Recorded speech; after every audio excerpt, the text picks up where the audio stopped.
Tonight on The Edge, a tragic day for our Detroit Police Department. 2 officers are injured with gunfire while responding to a suicidal suspect. We would later learn that that suspect was an active Detroit police sergeant, and he wanted to die in an act of suicide by cop. And Fox News' Jessica Dupneck has been following this story all day long for us. And Jessica, certainly is a tough one for everyone involved. Yeah, you said it, Taryn and Rube. This is a tough day for Detroit police. That sergeant that we're talking about apparently suffering a mental health crisis when 2 officers responded to that call, as you say, of suicide by cop.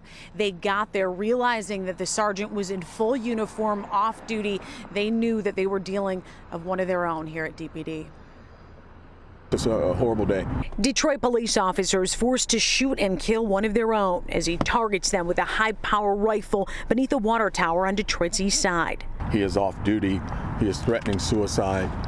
He is asking for suicide by cop. The 45-year-old sergeant with Detroit police called 911 Monday afternoon. The call went out as a suicide in progress. 2 patrol officers from the 11th precinct responded to the area of DeQuinder and East Davison to that sergeant armed and firing in the air. But when they hear the gunshots, they retreat and take cover because they recognize that he has a high-powered rifle. He approaches the vehicle that they are taking cover behind. He shoots the vehicle in the rear of the vehicle multiple times. He strikes 2 of our officers. 1 officer returns fire, fatally wounding the officer in question. Chief James White says the sergeant was suffering a mental health crisis after returning to full duty earlier this month. He does not have a history of any mental health issues, but was on and off the job due to a degenerative condition. We were hoping that things were moving in the right direction. He had the full support. He got the support he needed from the unit that he was assigned to. He was described as a highly trained member of the department's special response team and a sniper with Detroit police for 13 years. When those patrol officers responded, he was in full uniform, so they knew he was one of their own. The officers that responded were heroes. Once they recognized it was one of our own members, they still had to do their job and make sure that everyone else was safe. The officers that were shot were taken to Detroit Receiving Hospital and are expected to be okay. Mayor Mike Duggan at the scene Monday evening trying to bring some sense of comfort. It's a tragedy for the city, but it's just a reminder that every Detroiter should just be enormously grateful for the commitment of the service, the men and women of this department. As with officer-involved shootings, Michigan State Police on scene in numbers earlier today. They will be doing that independent investigation of the situation. But the chief and the mayor saying today that they're calling those officers that responded heroes, but of course did not want to see it all end this way. Reporting outside of Detroit Police headquarters, Jessica Dupneck on The Edge. And I know this is the beginning of the investigation, really, and why this person may have done this. And Jessica, though, do we know anything, maybe now that it's been several hours after this, was there any sort of communication prior to him doing this and confronting the officers that may answer some questions about why?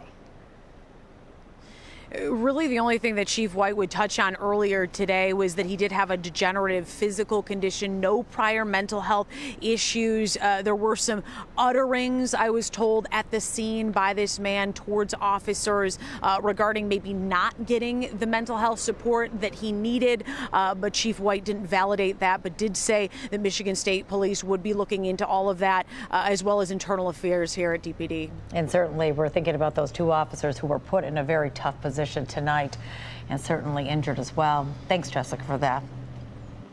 Well, it was a very busy afternoon for the men and women of the Detroit Police Department. Around the same time as the officer-involved shooting, 4 people were shot, also on the city's east side.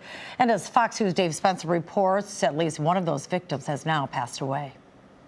This is how the scene looked for much of the night here at the corner of Southampton and Haverhill on the east side of Detroit. Police closing down nearly an entire city block while they conduct their investigation. After reports of 4 people were shot, we've now learned that one of them was killed. At around 3:30 Monday afternoon, those living in this neighborhood say they couldn't believe what they were hearing. And I just heard bow, bow, bow. I said, no, them the kids' school, you don't see it? It sounded like it was so close, like it was like literally next door, like that's how close it sounded. Like, what the heck? We all jumped up like, what's going on? The sound they heard was indeed gunshots. Police tell us a total of 4 people were shot, one of them killed. The others were taken to St. John's Hospital just 2 miles away. Police arrived quickly and taped off the scene. With the help of K-9, they searched for evidence. We saw roughly 24 or so markings in the street and in the sidewalk. They was really shooting. I heard it. It was so close to the point, it's like it was 4th of July. Hours later, roughly 2 miles away from the scene of the shooting, police were called as backup to St. John's Hospital. Multiple police cars could be seen outside the entrance, and order was restored just a few minutes later. As far as the shooting on Haverhill, all police are telling us is that it stems from an altercation. And outside of one person being shot and killed, police have no other information on the other 3 victims' conditions. They're also not releasing any information on the suspects. In Detroit, Dave Spencer on The Edge. Troopers were out policing a traffic crash, and we had a drunk driver that was behind the wheel of a pickup truck, struck the back of our patrol car. 2 Michigan state troopers are recovering after being hit by a suspected drunk driver.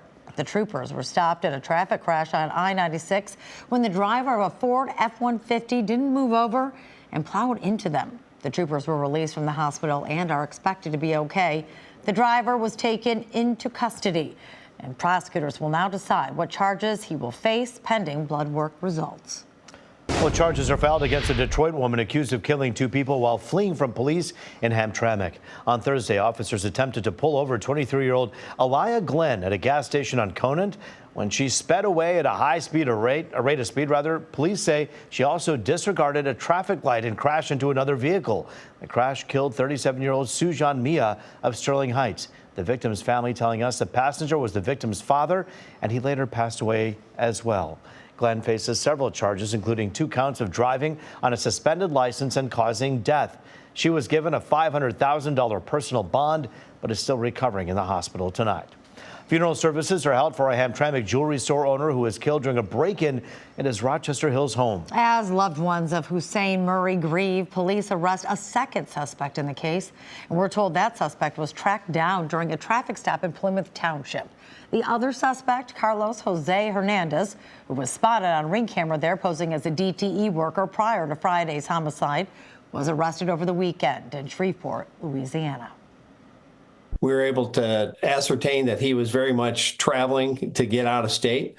And we had a sheriff's office in Louisiana on the freeway watching for a vehicle we believed he was traversing in to get across the country. And they, in fact, spotted him and pulled him over. Murray's wife was also injured during the home invasion and was tied up by the suspects. It appears the 2 men planned to steal valuable items from the home. No word if they actually got away with anything. Well, the Oakland County Sheriff's Office issuing a warning. It appears the South American crime ring targeting high-end homes in Metro Detroit is at it again. This is video from a burglary last night in Oakland Township. We're told the thieves used the same MO as previous burglaries by sneaking in the back and using high-tech gear. Residents are being encouraged to be on alert about any suspicious activity in their area. Well, a Bloomfield Township trustee is under fire after posting anti-Semitic comments on social media. And tonight, the board held an open community meeting where Stephanie Fakih tried clarifying her actions. Despite what you have heard about me, despite what you may have read in the press, I would never disparage any religion or spiritual belief. And regardless of the consequences, I will never let history or the record reflect that I caused division or that I wanted divisiveness. Last week, Fakih, who's also an attorney, made a comment on social media saying, quote, Zionists are the scum of the earth and the only people on par are American Zionists, end quote. The words were posted with a video that had a caption, Israel heavily strikes Beirut. To label us as scum of the earth is dehumanizing and offensive. It perpetuates harmful stereotypes and fuels prejudice against our community. Your statements, to me, you should pay for it. You should pay for it by the censor, and you should pay for it by resigning. Members of the Jewish Federation of Detroit also making their voices heard about how such hate speech sparks violence. The Keys' term ends next month. All right, a lot of heavy news to talk about. Let's turn to the weather and talk about, is your furnace on? Many people have their furnaces on now. It was so chilly and it got cold pretty quick. Yeah, you can make it through the day, but the night falls and ooh, it gets a little chilly out there. But there's still some warm days possibly, right out there, Rich? That's right, Taryn and Roop. We have a nice warm-up coming for the weekend ahead. Remember, back on Friday, we were close to 80 degrees. It's a much cooler pattern now, and it's going to stick around for the next couple of days. On top of that, we've had a couple of showers, especially up close to Lake Huron late this afternoon and this evening. Also, in and around Lake Michigan, some more showers. Check out Sky Tracker. You can see those showers coming down the St. Clair River on that northerly flow. So Port Huron, Marysville, St. Clair, Marine City, Algonac, getting some light showers from time to time. Daytime highs today for us in the middle 50s.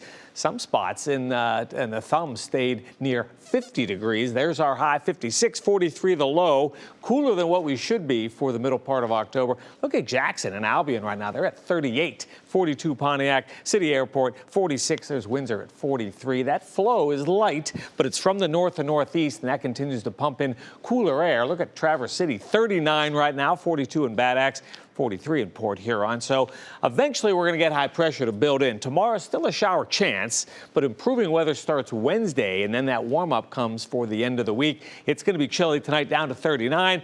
Perhaps a stray shower tomorrow, breezy and cool, lots of clouds, 52. But we're moving in the right direction starting Friday, 63, near 70. Saturday, Sunday, and Monday. Roop, a full check at 4 a.m.